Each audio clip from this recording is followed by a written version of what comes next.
Biblioteca Mínima del Buen Ciudadano, con Isidro Cisneros.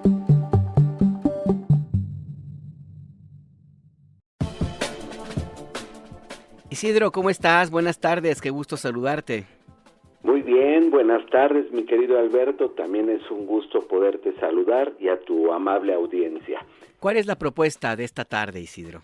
Bueno, como ya hemos advertido en otras ocasiones, la idea de esta columna, Biblioteca Mínima del Buen Ciudadano, es ofrecer a las personas que nos escuchan ideas, teorías, concepciones del mundo, enfoques y análisis que permitan ayudar a comprender la realidad en un esfuerzo por transformarla, ¿verdad?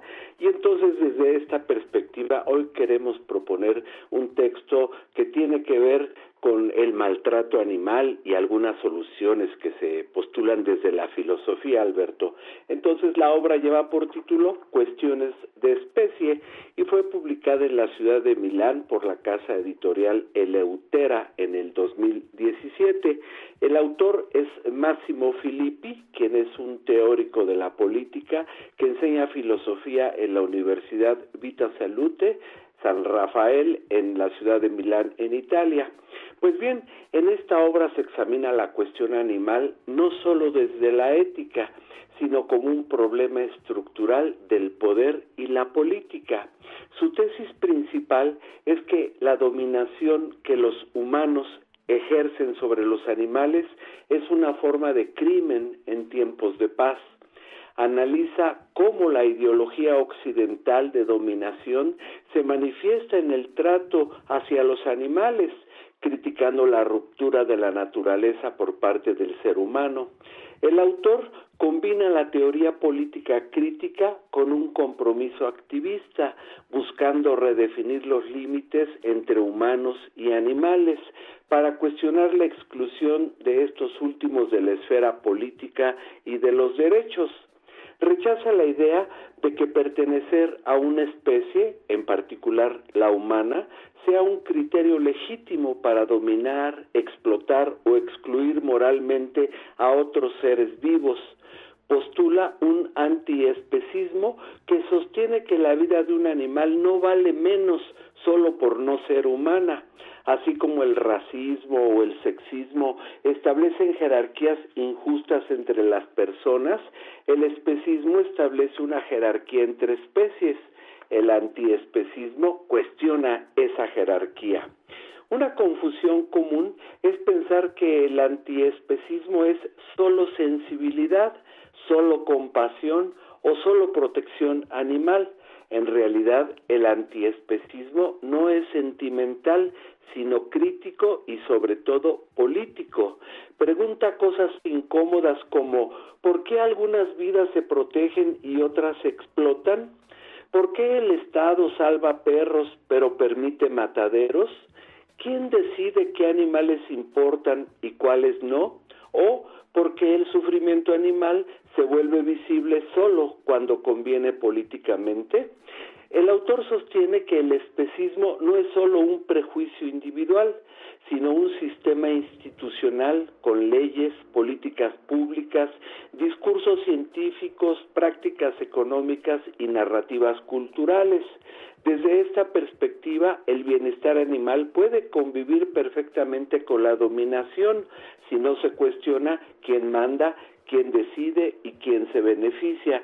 Por ello, el antiespecismo no se conforma con rescates, desconfía del animalismo de Estado y exige democratizar el cuidado animal y no centralizarlo. El libro proyecta una filosofía política de la animalidad que analiza cómo el poder organiza, jerarquiza y gobierna las vidas animales y cómo esa gestión está profundamente entrelazada con la política, la economía y la historia humanas. No se pregunta solo, ¿los animales sienten?, sino y sobre todo, ¿quién decide qué vidas animales importan, bajo qué condiciones y con qué fines políticos? Y desde esta perspectiva, Alberto, se distingue de la ética animal clásica y tradicional, que se centra en el sufrimiento, en los derechos, en la sentiencia y en los deberes morales individuales.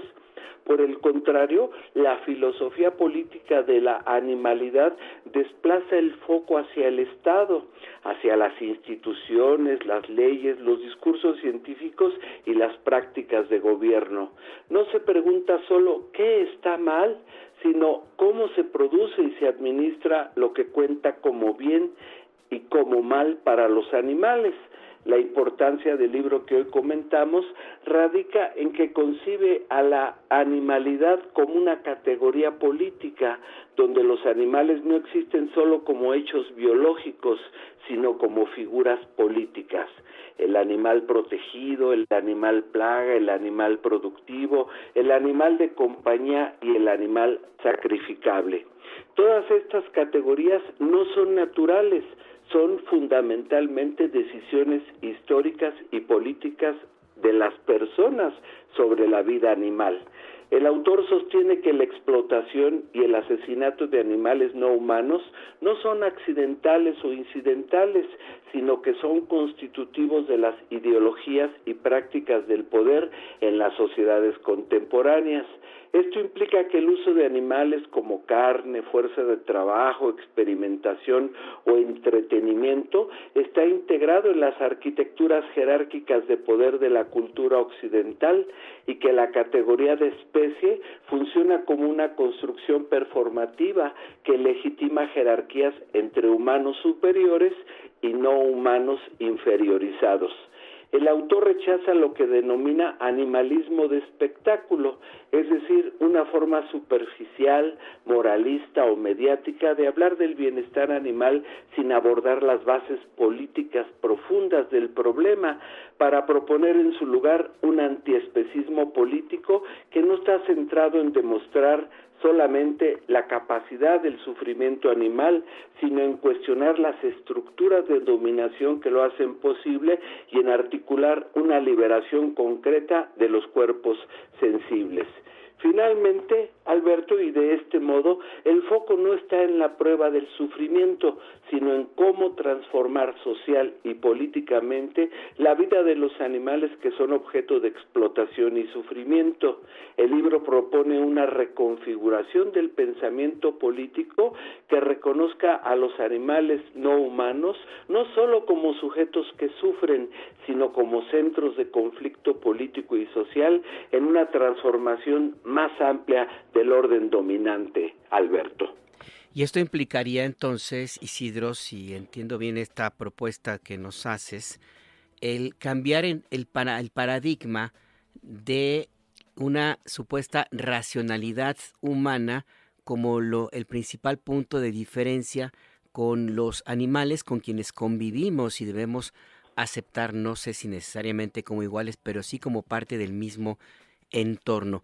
¿Habría que reconocerles entonces una racionalidad particular a los animales, Isidro? Sí, yo creo que tienes toda la razón, Alberto. Ya los estudios científicos, los desarrollos de la ética práctica y distintos ámbitos que han reflexionado sobre el tema de la animalidad reconocen no solo la especificidad de sus características como seres vivientes, como serían la sintiencia, que es aquella capacidad de sentir dolor, miedo, frío, hambre, sino que van más allá para postular la idea de que los animales son no solo titulares de derechos, sino que también poseen una dignidad animal intrínseca a su sola existencia, no como un hecho biológico más, sino como un ser que en muchos sentidos también piensa, también se organiza y también sabe vivir en comunidad. Es un terreno muy amplio en desarrollo, pero que nos invita a repensar nuestra relación con los animales en momentos en los cuales, Alberto, el maltrato pues se observa en todos los ámbitos. Y cuestiona nuestra propia existencia como humanos, porque la capacidad de organización y de aprender a vivir y desarrollar la comunidad es lo que supuestamente nos hizo distintos y nos ha permitido tener esta posición ahora como humanos, Isidro. Y se desarrolló una visión y una práctica antropocéntrica, donde el ser humano se colocó en el centro de la vida y tomó el papel de juez de qué vidas importan y qué vidas no importan. Yo creo que es el momento de hacer una autocrítica y reconocer que somos solamente una parte, los humanos, de un universo de vidas muy diferentes que tenemos que reconocer y respetar. Importante y sobre todo necesaria esta reflexión que nos ofreces, Isidro. Muchas gracias. Soy yo el que agradece, te deseo muy buen fin de semana, igualmente a nuestra amable audiencia. Chao, hasta pronto. Chao. Es Isidro Cisneros y esta propuesta editorial de Massimo Filippi